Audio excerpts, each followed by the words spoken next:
하나님 말씀 요한복음 11장 1절에서 8절 말씀입니다. 신약성경 164쪽에 있습니다. 한 절씩 교독합니다. 어떤 병자가 있으니 이는 마리아와 그 자매 마르다의 마을 베다니에 사는 나사로라. 이 마리아는 향유를 주께 붓고 머리털로 주의 발을 닦던 자요 병든 나사로는 그의 오라버니더라. 이에 그 누이들이 예수께 사람을 보내어 이르되 주여 보시옵소서 사랑하시는 자가 병들었나이다 하니 예수께서 들으시고 이르시되 이 병은 죽을 병이 아니라 하나님의 영광을 위하며 하나님의 아들이 이로 말미암아 영광을 받게 하려 함이라 하시더라.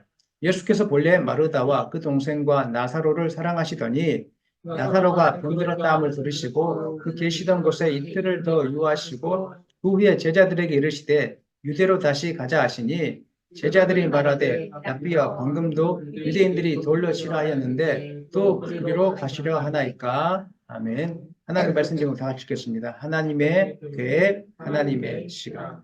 요한복음을 계속 묵상하고 있습니다. 요한복음 묵상하면서 놓치지 말아야 될 것이 있다면 그동안 몰랐던 지식을 새롭게 알아간다 그것이 아니라 예수님은 분명하신 하나님의 아들이시고 우리를 죄에서 구원하시는 구원자가 맞구나 이 사실을 마음속에 각인시킨 것입니다. 뿐만 아니라 예수 그리스도의 이름을 힘입어서 우리가 생명의 구원의 은혜를 누리는 삶을 살아야 되는 것입니다. 아무리 영화관 티켓이 있어도 갖고 있는데 영화관에 들어가지 못한다면 무슨 소용이 있겠습니까? 예수님 우리 함께 계시고 생명을 주셨는데 그 생명 은혜를 누리지 못한다면 아무 소용이 없는 것입니다. 항상 그래서 말씀을 드려야 됩니다. 아는 것 같지만 지나고 나면 또 잊어버립니다. 아는 것 같지만 내가 다 하나님을 믿고 있는 것 같지만 지나고 나면 믿는 것이 아니더라고요. 그럴 때가 참 많습니다. 그렇기 때문에 말씀 앞에서는 교만하지 않고 아는 말씀이지만 나사로의 말씀 얼마나 많이 들었습니까? 아는 말씀이지만 이것이 아는 것이 아니라 내가 또 잊어버리고 있었구나. 내가 하나님의 살아계심을 잊어버리고 있었구나. 이것을 깨닫고 하나님 들려주십시오. 이런 마음으로 오늘 듣기를 예수님의 이름으로 축원합니다. 예수 교회 다닌다고 해서 우리가 다 예수 믿는 것은 아닙니다. 또 교회 다닌다고 해서 영생을 다 가진 것은 아닙니다.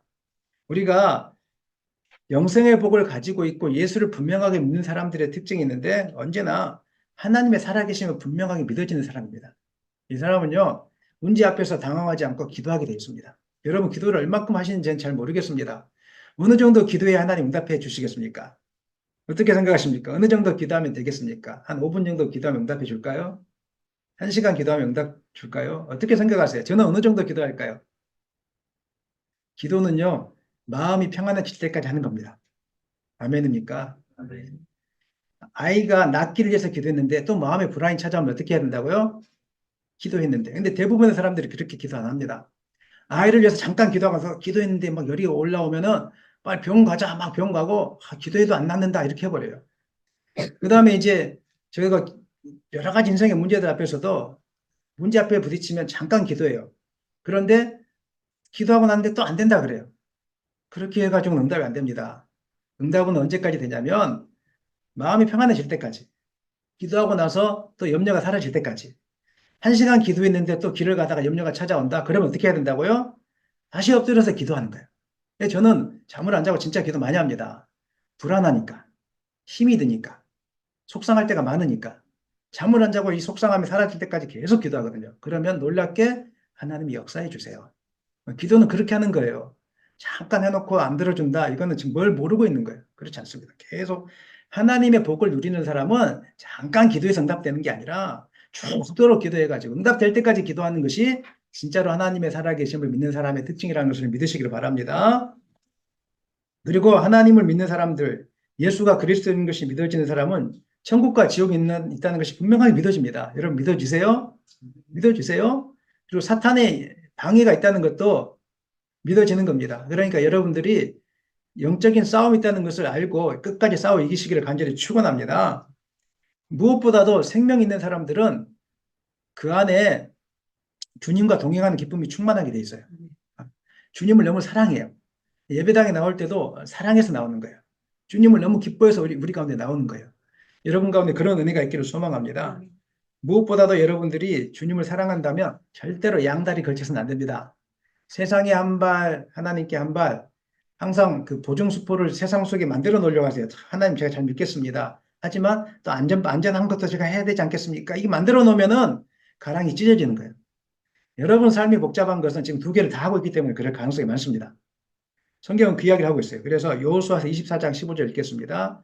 만일 여호와를 섬기는 것이 너에게 좋지 않게 보이거든 너희 조상들이 강 저쪽에서 섬기던 신들이든지 또는 너희가 거주하는 땅에 있는 아모리 족속의 신들이든지 너희가 섬길 자를 오늘 성경은 너희가 믿음의 사람이 맞느냐 예수를 구주로 믿는 사람이 맞느냐 그럼 둘 중에 하나를 택하라고 했지 이것도 하고 저것도 하고 이렇게 말하고 있지 않습니다. 믿음은 확실해야 됩니다. 믿든지 안 믿든지. 그래서 진짜 좋은 목사님은 우리 교회 안 섬겨도 되니까 제 말씀을 통해서 여러분 은혜를 못 받거든 여러분 믿음이 성장할 수 있는 교회로 옮기십시오. 이렇게 하는 게 진짜 좋은 목사입니다. 보영보영 믿으면서 뭐 그냥 대충 믿으면서 눈치 보면서 저 목사님 착하니까 저 교회 가면 목사님 아무 말 안 하니까 그냥 이렇게 하면은 다 죽는 거예요. 그건 성경적인 게 아니에요. 둘 중에 하나를 택하셔야 돼요. 제가 말씀드립니다. 오늘 제 말씀이 은혜가 안 되면 말씀이 은혜 되는 곳으로 가셔야 돼요. 그게 사는 길입니다. 아멘입니까? 아멘. 분명하게 내가 이 교회 다녔는데 이 교회 다닐 때 내 영이 자라고 내가 예배 시간을 철저하게 지키게 되고 이 교회 다녔더니 내가 수요 기도에 금요 기도에 나오게 되고 새벽 기도에 불처럼 나오게 되고 이렇게 된다면 이 교회 나오는 게 맞습니다. 그런데 은빛교회 나왔더니 다 시지부지 되어지고 뭐 이래도 괜찮고 저래도 괜찮고 한다면은 여러분 옮기시는 게 좋습니다. 진짜입니다. 여러분 영성을 위해서. 그리고 만약에 제가 모자라다면 저를 위해서 기도해 주십시오. 이쪽과 저쪽을 확실하게 선포할 수 있는 목사님이 될 수 있도록 여러분 기도해 주시기 바랍니다. 천국 아니면 지옥이지. 천국과 지옥 놔두고 이거 아니고 저것도 아니고 이건 목회도 아니에요. 아무것도 아닌 거예요. 영혼을 다 죽이는 거예요. 저는 여러분들이 날마다 주님이 기뻐하시는 일에 헌신하고 택할 수 있도록 예수님의 이름으로 간절히 축원합니다. 요한복음에서 예수님께서 계속 자기 자신이 메시아인 것을 증명했어요. 내가 진짜 메시아다. 나를 믿으면 산다. 둘 중에 하나를 선택해야 되는데 나를 믿으면 전자 너를 산다. 이 이야기를 계속 해주고 말씀을 통해서도 선포해 주셨지만 삶의 기적들, 표적들을 통해서도 이 사실을 분명하게 보여주셨어요. 그래서 요한복음 10장까지 이제 예수님이 여러 가지 기적을 보여주셨는데 11장과 12장은 예수님의 기적의 종결 부분이다. 이렇게 우리가 지금 볼 수 있습니다. 예수님이 지금까지 6개의 표적을 행하셨어요. 첫 번째 표적은 요한복음 2장에 나타난 가나 혼인잔치, 물로 포도주를 만드는 걸 통해서 내가 메시아다 이거 보여주셨고요. 두 번째 표적은 요한복음 4장에 나와 있는데 가버나움에 있는 왕의 신하의 아들을 고쳐주셨어요. 몸에 손을 얹고 고쳐주신 것이 아니라 다 나았다. 말 한마디로. 지금까지는 기도할 때 몸을 손을 얹고 했다면 예수님 말 한마디로 말씀으로 역사하시는 분이라는 것을 이렇게 보여주신 거예요. 세 번째 표적이 있는데 요한복음 5장에 기록되어 있어요. 베데스다 연못에 38년 된 병자를 고쳐주셨어요. 나가 메시아다. 말씀에 순종하면 다 고침 받는다. 이것을 보여주신 거예요. 베데스다 그 연못가의 그 38년 된 병자 얼마나 하나님의 은혜를 받았습니까? 네 번째 표적이 있는데 그것은 요한복음 6장에 기록된 오병이어 기적. 지금까지 그런 기적을 행하신 분이 없어요. 예수님만이 하늘과 땅의 모든 권세를 지시고 먹을 것을 주시는 분이세요. 믿으십니까? 그 메시아다 이렇게 이야기해 주셨어요. 그 다음에 다섯 번째 표적은 요한복음 6장에 기록되어 있는데 물 위로 걸어오신 사건. 누가 물 위로 걷습니까? 예수님이 하나님이시기 때문에 그게 가능한 거예요. 그리고 요한복음 9장에부터 10장까지 이제 쭉 이어지는 그 사건이 있는데 바로 날 때부터 맹인된 사람을 고친 사건. 이걸 통해서 유대인과의 싸움이 시작되었죠. 이게 그 10장까지가 이어졌습니다. 그리고 오늘 본문에는 마지막 7번째 표적이 있는데 어느 누구도 행하지 못했던 가장 큰 표적을 행합니다. 그게 뭡니까? 죽은 나사로를 살리신 사건. 이것을 통해서 예수가 그리스도이시고 메시아인 것을 분명하게 증거해 보여주신 것입니다. 1절부터 우리 한번 살펴보겠습니다. 1절 읽겠습니다. 어떤 병자가 있으니 이는 마리아라 그 자매 마르다의 마을 베다니에 사는 나사로. 예수님은 수전절을 맞이해서 예루살렘 성전에서 유대인들을 가르쳤습니다. 그러나 그들은 예수님의 말씀에 반항했고 예수님께서 나와 아버지는 하나이다 이렇게 말씀하시니까 신성 모독을 한다면서 돌을 들어서 예수님을 치려고 했습니다. 그러자 예수님은 제자들과 함께 그곳을 빠져나왔습니다. 기억나시죠? 그리고 이제 요단강 저편 세례 요한이 세례를 베풀던 그곳에 거하셨다 이렇게 말씀하고 있는데 그곳의 지명 이름이 베단입니다. 예수님이 거하셨던 그곳이 뭐 어디라고요? 베다니였는데 오늘 나사로가 살고 있는 마을의 이름도 베다니입니다. 똑같은 이름이에요. 이름은 똑같지만 장소는 다릅니다. 이상하게 이렇게 똑같이 되어 있어요, 이름이. 우리 대한민국에서 똑같은 지명들 종종 있죠. 경기도 광주하고 전라남도 광주가 있잖아요. 마찬가지로 베단이라는 이름이 이렇게 두 군데가 있었다는 것을 좀 아시고 말씀을 드리면 좋을 것 같습니다. 주님은 이 가정과 매우 친밀한 관계를 맺고 있었다는 걸 알 수 있습니다. 왜냐하면 3절에 보니까 병든 사실을 예수님께 알리고자 했어요. 예수님과 이 가정이 친하지 않았다면 알릴 수 있을까요? 여러분 친한 목사님 계시잖아요. 또 유명한 목사님 계시죠? 그 유명한 목사님에게 기도를 좀 받고 싶어요. 그런데 친하지 않다면 병들었다고 막 전화를 하거나 찾아가서 누구한테 좀 연락을 해달라 이렇게 할 수 있습니까? 못하는 거겠죠? 그런데 이 가정은 친했다는 거예요.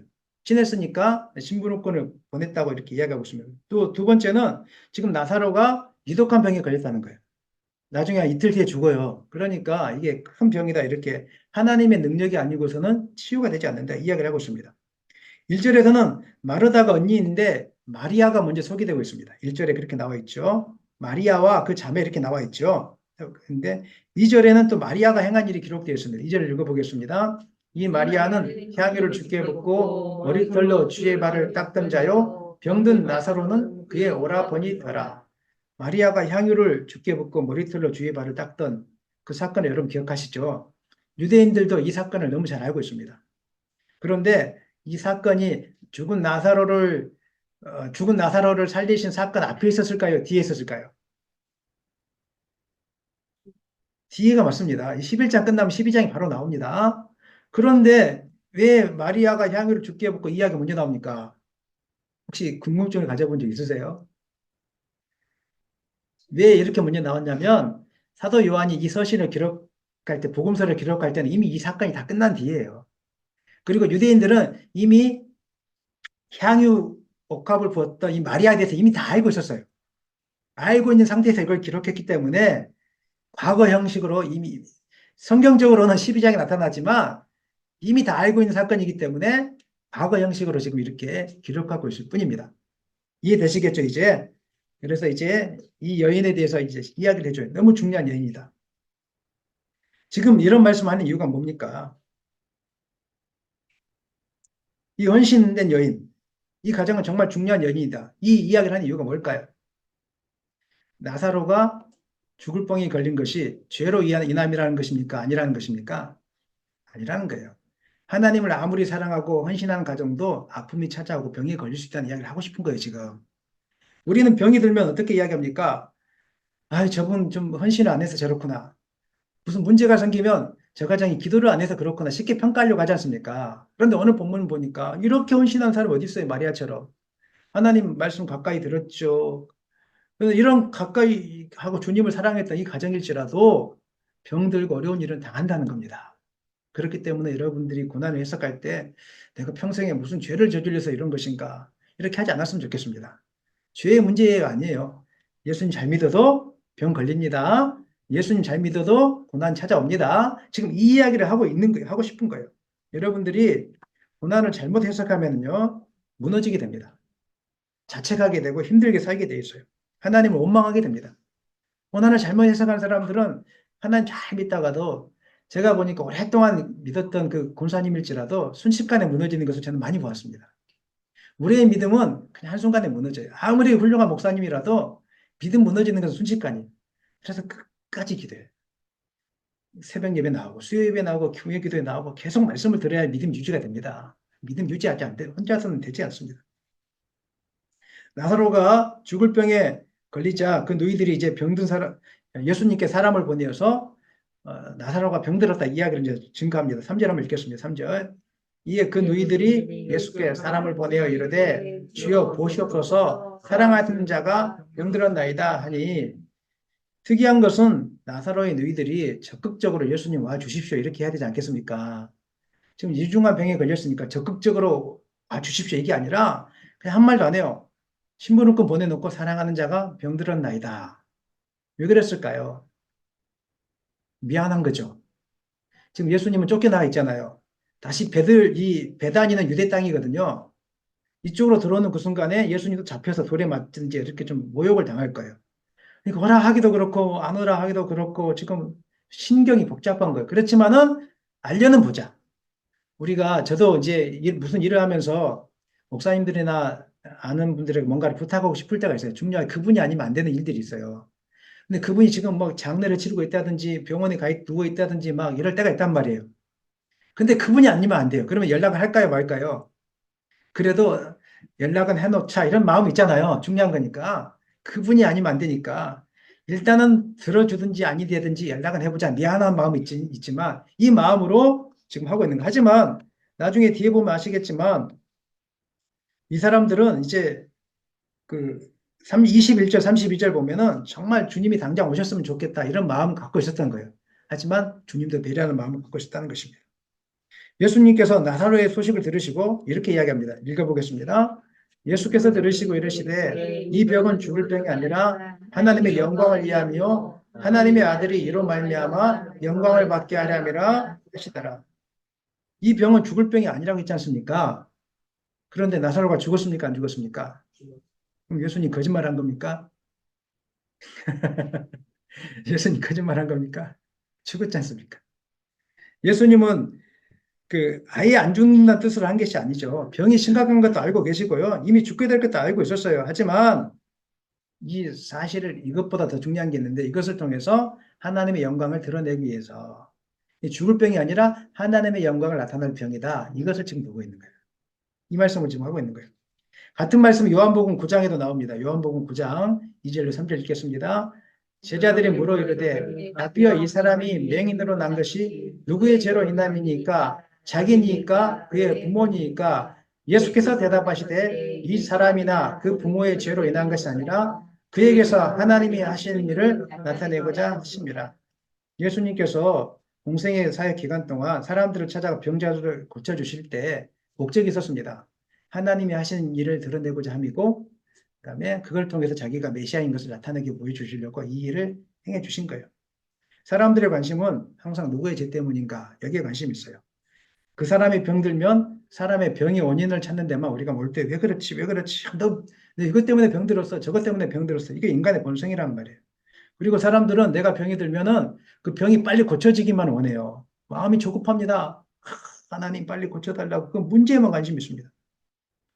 우리는 죄의 문제나 문제를 해결하는 데만 관심이 있다면 주님은 거기에는 전혀 관심 없습니다. 주님은 어디에 관심이 있냐면은 하나님의 영광을 드러내는 데만 관심이 있는 것입니다.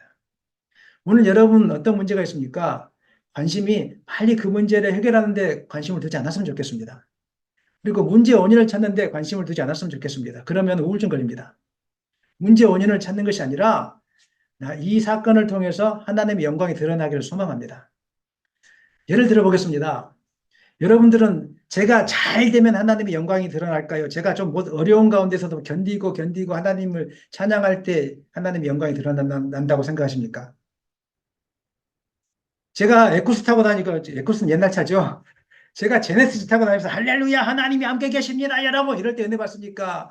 제가 병들고 무너지고 가난해지고 뭐가 안 되는데 그럼에도 불구하고 여호와는 나의 목자시라고 찬양할 때 은혜를 많이 받습니까? 솔직하게 이야기해 보세요. 솔직하게 이야기해 보세요. 두 번째잖아요. 우리는 막 그 사람이 막 잘 되고 하나님 기도할 때 그렇게 기도해요. 하나님 내가 병이 빨리 고쳐져서 하나님 영광 돌리게 도와주세요. 그래가지고는 하나님 영광 못 받습니다. 오히려 무너짐 속에서 모든 일들이 안 된 속에서도 그럼에도 불구하고 하나님께 드려지고 그럼에도 불구하고 하나님을 찬양한다면 아 진짜 하나님 살아계시구나. 더 크게 하나님의 영광이 나타나는 거예요. 이게 성경적인 법칙입니다. 근데 우리가 이 사실을 놓치고 하나님의 영광을 이야기할 때 형통하고 잘 되고 애들이 서울대 가고 뭐 이런 것들만 생각하다 보니까 우울증에 빠지는 거예요. 아, 저 예수 안 믿는 저 집사님 아들은 교회도 안 나오는데 서울대 갔는데 우리 아들은 매일 교회 나와서 기도하는데 이것밖에 안 됐다고. 하나님의 영광 돌리는 방법 잘못 알고 있기 때문에 그래요. 다시 한번 말씀드립니다. 세상에서 성공해서 하나님께 영광 돌릴 수 있는 것은 0.1%. 가난하고 무너지고 힘든 가운데 그럼에도 불구하고 하나님을 찬양할 때 영광 돌리는 것은 99.9%. 아멘입니까? 이게 바로 성경의 법칙이라는 것입니다. 우리는 살면서 수없이 어려운 문제, 이해되지 않는 문제를 만나게 되는데 때로는 하나님의 뜻에 순종했는데도 불구하고 어려움을 당할 수도 있습니다. 고난 속에 들어갑니다. 병에 걸리게 됩니다. 그때 여러분들이 아, 한탄하고 원망하고 그렇게 하지 마시고 그 자체도 사용하셔서 하나님의 영광을 드러낼 수 있기를, 여러분 그렇게 기도할 수 있기를 예수님의 이름으로 간절히 축원합니다. 사탄은 문제 앞에서 하나님의 존재를 부인하라고 합니다. 문제만 생기면 너 하나님 원망해. 제발 부탁이다. 너 진짜 하나님 없다라고 원망해라. 왜 하나님 나에게 이런 고난을 주십니까? 제발 원망해야 돼. 왜 나는 이 모양입니까? 자꾸 원망하라고 사탄이 자꾸 하는 거예요. 욥기에 보니까 욥의 아내가 욥이 병들어 죽게 생겼으니까 뭐라고 이야기했어요? 기억나실까요? 하나님을 욕하고 죽으라고 이야기했어요. 사탄은 오늘 여러분에게 그렇게 이야기하고 있다니까요. 너 하나님 믿어도 안 되잖아. 뭘 해도 안 되잖아. 너 헌금한 게 얼만데 교회에. 그 정도 헌금했으면 하나님이 다 책임져 주셔야지. 아무것도 안 되잖아. 그러니까 하나님을 욕하고 죽어. 이런 시험 속으로 있지 않습니까? 저도 그런 시험에 들 때가 있죠. 들었던 적이 있죠. 이거 사단의 음성이니까 여러분 예수님의 이름으로 물리치기를 간절히 축원합니다. 하나님은요. 아무리 악한 환경조차도 우리를 선한 길로 인도하시는 분이십니다. 지금 당장은 악하고 무너지는 것 같지만 나중에 되돌아보면은 지금 안 되는 것이 은혜가 될 때가 많이 있어요. 그 이야기는 조금 뒤에 제가 해줄 거예요. 사랑하는 여러분, 이 세상에 문제 없이 사는 인생은 아무도 없습니다. 다 문제 있습니다. 저도 문제가 너무 많이 있습니다. 그래서 기도합니다. 여러분 지금 이렇게 교회를 이루어가고 또 이런 여러 가지 과정들이 있지 않습니까? 만약에 입장 바꿔 생각한다면 어떻습니까? 여러분 걱정되겠습니까? 안 되겠습니까? 입장 바꿔 제자리에 있다면 여러분 걱정되겠어요? 안 되겠어요? 걱정이 조금 되겠습니까? 이빠이 되겠습니까? 많이 돼요. 그러니까 잠을 안 자고 기도하는 거예요. 왜? 걱정돼서 기도하기도 하지만 하나님 살아계시다는 걸 믿으니까. 하나님 일할 것을 기대하시니까. 아멘입니까?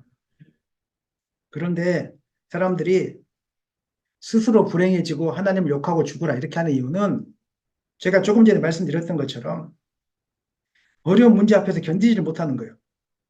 그리고 문제가 생기면 빨리 해결되기를 원합니다. 여기서부터 문제가 생기는 거예요. 자, 여러분 보세요. 제가 예를 들어서 교통사고가 나가지고 다리가 부러졌어요. 이거 빨리 해결됩니까? 몇 달 기다려야 됩니까? 그런데 조급해증이 생겨가지고 막 기도를 세게 하면서 주여 낫게 해주십시오. 주여 낫게 해주십시오. 이건 시간이 필요한 거라니까, 시간이. 시간이 필요한데 계속 낫게 해달라고 하고 안 낫다고 그러면서 하나님을 욕하고 죽어라 해도 안 되잖아. 이렇게 하다 보니까 마음이 괴로움만 찾는 거예요. 주님은 자꾸 이야기하세요. 조금 더 기다려봐라. 시간이 필요하다. 조금 더 기다려봐라. 시간이 필요하다. 이렇게 이야기하는데 못 참아내는 거예요, 우리가. 그러니까 우리 힘들어서 아유, 나는 안 되는 인간이야. 아니, 해보지도 않고 뭐가 안 됩니까? 시간이 필요한데. 우리 학생들 공부하잖아요. 딱 공부 열심히 해서 시험장 앞두고 평상시 안 하다가 밤새도록 했는데 시험 결과 딱 안 나와. 난 해도 안 되는 놈인 것 같다. 뭘 해도 안 됩니까? 안 해봤잖아요, 아직. 아직 공부 10년 동안 제대로 안 해봤잖아요. 앞으로 10년 동안 열심히 하면 되잖아요. 아멘입니까? 안 해봤잖아요. 안 해봤잖아. 우리 큰아들 치료하는데 20년 걸렸다니까요. 아직도 치료 중이지만 안 해봤잖아요, 아직. 아직 살 날이 많잖아요. 그런데 이게 조금 하나 무너져가지고 그거 가지고 다 산 것처럼 이 세상을 다 산 것처럼 그렇게 하지 말라고 성경은 말씀하고 있는 거예요. 그래서 고난을 많이 겪은 사람들은요, 고난을 이길 수 있는 힘이 생겨요. 그 속에서 하나님 만나니까. 그런데 평탄한 길을 가졌던 사람들, 너무 형통한 길만 가졌던 사람들은 못 견딥니다. 형통한 것이 좋은 게 아니에요. 실제로 좋은 게 아닙니다. 성경적인 관점에서는 뭐 애들한테 뭐 좋은 거 다 해주고, 원하는 대로 해주고, 나중에 애들을 견디는 능력이 없습니다. 그런 애들은 회사 그만두다가 어려움 생기면 또 옮기고, 또 옮기고, 또 옮기고 이렇게 됩니다. 어떤 사람이 직장 생활을 오래 하게 되냐면 끝까지 버티는 사람. 힘들어도 승진 안 돼도 주님 바라보면서 돈 욕심 안 부리고 끝까지 견디는 사람이 나중에 인생은 그런 거예요. 인생은 괜히 옆 사람 쳐다보면서 막 기웃점 그런 사람도 잘 안 됩니다. 형통하는 게 좋은 게 아닙니다. 너무 잘해주려고 하지 마세요. 스스로 알아서 찾아 나갈 수 있도록 무너지기도 하고 때로는 욕도 얻어먹기도 하고 인본주의 교육은 무조건 욕도 안 먹고 잘해주는 거. 지 마음대로 결정하고 아니에요. 부모가 하라면 해. 이게 신본주의예요. 이 훈련이 돼야 돼요, 애들한테. 12시까지 나와! 나와야 돼요. 여러분이 지금 당면한 문제 10년 안에 해결되지 않겠습니까? 20년 안에 해결되지 않을까요? 얼마나 여유로워요. 그런데 한 달 안에 해결을 하려고 하니까 죽을 상이죠. 제가 교회를 이루면서도 저 20년을 보고 있어요. 30년을 보고 있어요. 아, 그냥 여유 있는 거예요. 주님 바라보니까. 그리고 또 기도하죠. 아무 문제 없이 사는 인생이 행복한 인생이 아닙니다. 문제가 많아지면서 하나님을 인정하는 사람이 가장 복받은 인생입니다. 문제가 자꾸 생기고도 기도하고, 문제를 주고 또 기도하고. 그래서 교회는요, 일을 자꾸 만들어서 기도하는 게 가장 좋은 교회예요. 일을 저질러서 기도하고, 일을 저질러서 또 기도하고. 아, 그거 우리가 안 되겠는데, 뭐가 안 돼? 하나님 기도하면 다 되는데. 다 돼요. 이번 일도 다 이루실 줄 믿으시길 바랍니다. 하나님 다 하시는 것입니다. 요번 이 사실을 분명히 믿었어요. 그래서 여기 23장 10절에서 내가 가는 길을 그가 아시나니 그가 나를 단련한 후에는 내가 순금같이 나오리라. 아멘입니까? 이런 과정 속에서 하나님을 믿게 된다는 것입니다. 그러므로 우리가 이해할 수 없는 고통을 만날 때 문제를 보는 눈이 달라지기를 원합니다. 아, 내가 죽을까 안 죽을까 이러다가 죽는 게 아닌가 이런 거에 매달리지 않았으면 좋겠습니다. 누구 때문이라고 제발 그런 이야기 안 했으면 좋겠습니다. 문제만 생기면 아내 때문이라고 남편 때문이라고 애 때문이라고 그러지 않았으면 좋겠습니다. 문제는 다 생겨요. 내가 아무리 조심해도 생기는 거예요. 어쩔 수 없어요. 세상에는요, 우리가 만나는 사고들, 사건들, 내가 겪고 싶어서 겪는 게 아니라니까요. 나도 모르게 그냥 어쩔 수 없이 일어나는 거라니까요. 그런 과정 속에서 누구 탓이라고 하지 마세요. 절대 입술을 그런 거 하면 안 됩니다. 하나님 믿는 사람들은 누구 탓이 아니라 이것을 통해서 하나님의 뜻을 이루기를 소망합니다. 아멘. 이런 사건들을 통해서 우리가 더 화목하고 이해해주고 보듬어주는 그런 문화가 형성되었으면 좋겠습니다. 사탄의 나라가 아니라 하나님의 나라가 임하기를 원합니다. 이렇게 기도해 줘야 되는 것입니다. 눈만 달라진다면요. 욥의 아내처럼 고난을 해석한 눈만 달라진다면 욥의 아내처럼 하나님을 욕하고 죽으라가 아니라 나의 길을 그가 아시나니 그가 나를 단련한 후에는 순금같이 나올 것입니다. 그러면서 주님을 찬양하고 고백하고 감사하게 될 거예요. 이게 영적인 거인이 되는 것입니다. 여러분이 그렇게 되기를 소망합니다. 이게 바로 이제 하나님의 영광을 드러내는 단계예요. 고난 앞에서 이걸조차도 하나님이 사용하셔서 나를 생명의 길로 인도하십니다. 그렇게 되기를 간절히 축원합니다. 나사로가 병들었다는 소식을 듣고 그가 병에 걸린 이유는 하나님의 영광을 위함이다 이렇게 말씀하신 예수님은 이제 곧장 출발하지 않으시고 거기서 이틀을 더 머무세요. 좀 이해할 수 없는 일을 하시는데 5절 6절 읽겠습니다. 예수께서 본래 마르다와 그 동생과 나사로를 사랑하시더니 나사로가 병들었다 함을 들으시고 그 계시던 곳에 이틀을 더 유하시고. 여러분 이게 이해가 되세요? 사랑한다고 했잖아요. 사랑하는 사람이 아프다. 그럼 곧장 달려가겠습니까? 안 달려가겠습니까? 전 달려가거든요. 부모님이 아프다 그러면 오늘 예배 끝나고 피곤해도 막 잠이 쏟아져도 그냥 달려가거든요. 근데 예수님 안 달려가요. 그러면 생각할 때 예수님이 나사로를 말만 사랑한다고 하지 실제로는 사랑하지 않는가 보다 이렇게 생각하잖아요. 그럴 줄 알고 사도 요한이 5절에 이미 이걸 깔아놨어요. 마르다와 그 동생과 나사로를 어떻게 한다고요? 사랑하는 거라고. 자, 그러면 우리 오늘 우리에게 적용해 보십시다. 우리가 예수님 잘 믿었는데 사고를 당하고 예수님 잘 믿었는데 병에 걸리고 불치병에 걸리고 그러면 우리는 하나님 나를 사랑하지 않는 거구나 이렇게 생각하면서 우울증에 걸려요. 근데 하나님 뭐라고 이야기하세요? 그게 아니야. 그럼에도 불구하고 어떻게 한다? 끝까지 사랑하고 있다고 이야기했지 않습니까? 복선을 깔고 있지 않습니까? 사랑하지 않아서 너가 무너지는 게 아니야. 사랑하지 않아서 너가 병든 게 아니야. 이야기를 지금 하고 있는 거예요. 사랑하지 않아서 너가 공부를 못하는 게 아니야. 이야기를 하고 있는 거예요. 여러분 이 사실을 기억했으면 좋겠습니다. 사랑하시더니는 현재형이에요. 헬라어로. 그게 무슨 말이냐면 과거도 사랑하지만 지금도 사랑하고 있고 앞으로도 계속 사랑한다는 거예요. 지금 내가 당장 치료하러 가지 않지만, 지금 당장 병이 낫지도 않고, 지금 당장 내가 원하는 대로 되지 않지만, 그럼에도 불구하고 하나님 여러분 사랑하십니까? 사랑하지 않습니까? 사랑하는 거예요. 살다 보면 자녀가 하늘나라에 먼저 가는 가정들이 있어요. 또 남편이나 아내가 하늘나라에 먼저 가는 가정들이 있어요. 하나님이 버리신 걸까요? 아니잖아요. 오늘 이 말씀에 근거하면 그럼에도 불구하고 내가 너를 사랑하고 있다는 것을 잊지 말아달라는 거예요. 그 환경 가지고 해석하지 말아달라는 거예요. 오늘 이야기를 주님은 지금 하고 있는 거예요. 하나님이 왜 안 갔을까요? 주님이 왜 안 갔을까요? 하나님의 시간과 인간의 시간이 달라서 그런 거예요. 우리의 시간은 당장이잖아요. 근데 하나님의 시간은 이틀 뒤에요. 언제? 나사로가 죽었을 때. 조금 전에 제가 말씀드렸지만 여러분들이 하나님을 향한 신뢰가 사라지는 이유는 여러분의 시간의 계획을 가지고 하나님을 끌어오기 때문에 그런 거예요. 하나님 지금 해결해 줘야죠. 지금 우리 병든 아들을 낫게 해주셔야지. 하나님 지금 내 집 문제를 해결해 주셔야지. 하나님 지금 우리 교회를 붕식해 주셔야지. 나는 안 되는갑다. 아이 집어쳐야 되겠다. 교회 접어야 되겠다. 이러다가 다 끝나는 거예요. 하나님 그렇게 하지 말라는 거예요. 하나님은 너무 사랑했기 때문에 더 큰 영광을 드러내기 위해서 참고 기다리셨어요. 5월달 가정의 달 아니겠습니까? 오늘 또 어린이날이잖아요. 예. 어린이들에게 가장 큰 선물이 뭘까요? 좀 어려운 질문일 수 있죠. 애들이 원하는 선물을 사주는 걸까요? 그 선물 아닙니다. 저랑 따라 하시죠. 가장 큰 선물은 선물을 주지 않고 기다리는 것이다. 당장 원하는 거 해주는 건 나쁜 부모님.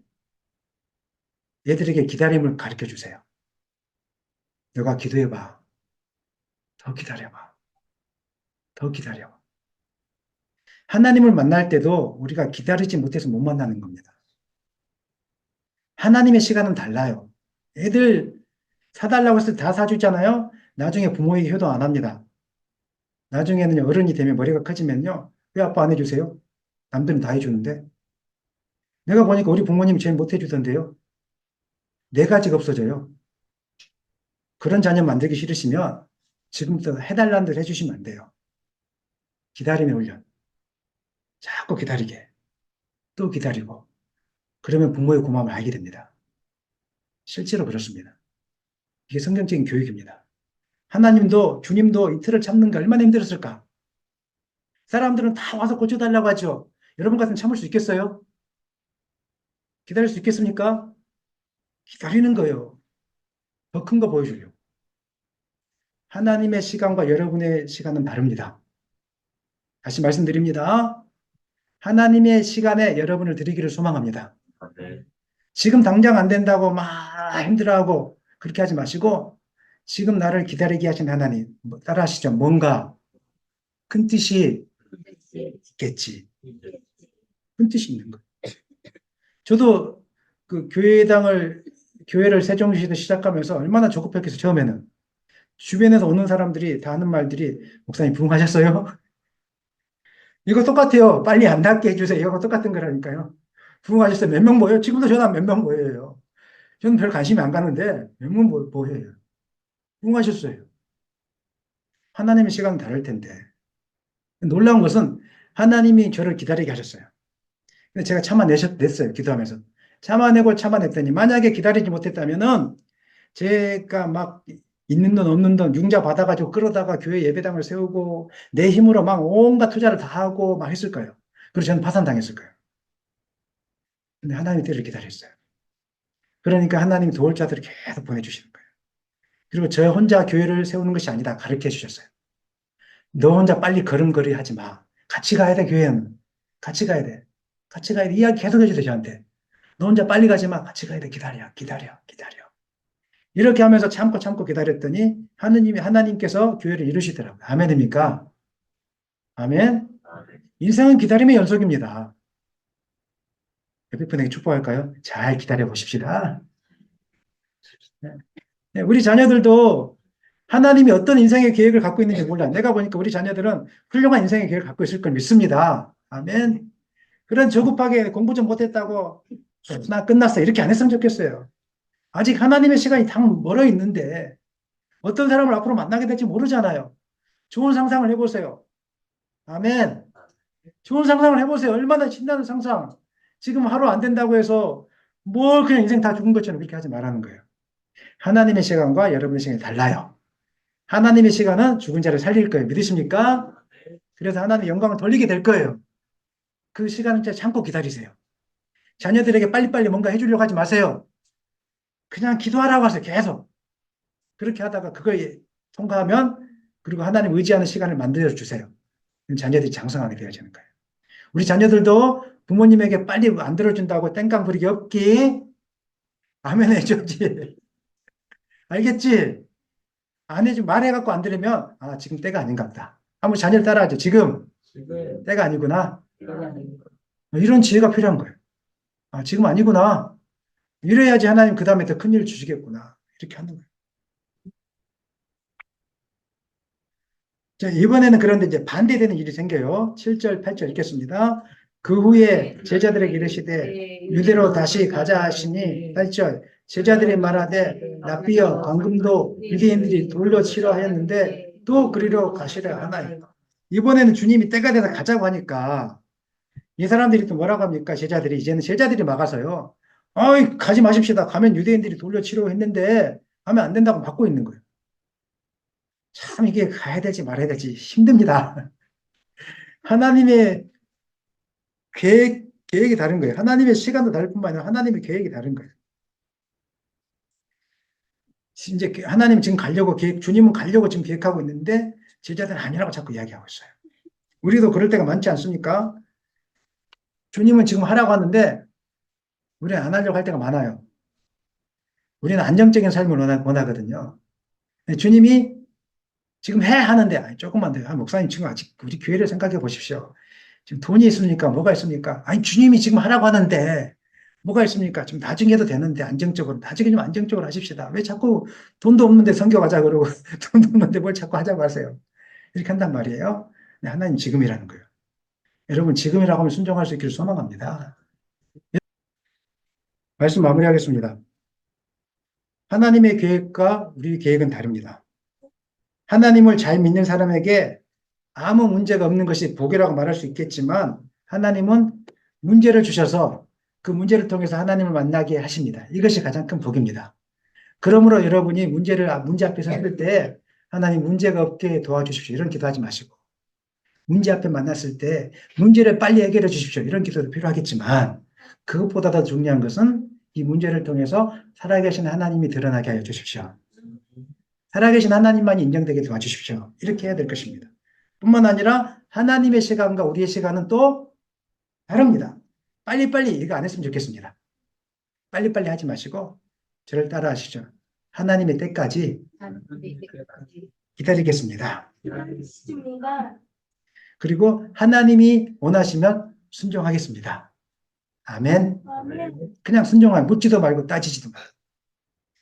여러분 하나님의 살아계심을 경험하기를 원하십니까? 주님이 눈앞에서 진짜로 역사하시는 현장을 보기를 원하십니까? 지금까지 경험하지 못한 그 하나님의 놀라운 은혜를 경험하기를 원하십니까? 그러면 여러분의 계획과 시간을 내려놓고 하나님의 시간과 계획 앞에 다 여러분을 맡기시길 원합니다. 그렇게 될 때 나사로를 살리시는 그 하나님을 경험하게 될 줄로 저는 믿습니다. 그렇게 되기를 예수님의 이름으로 간절히 축원합니다.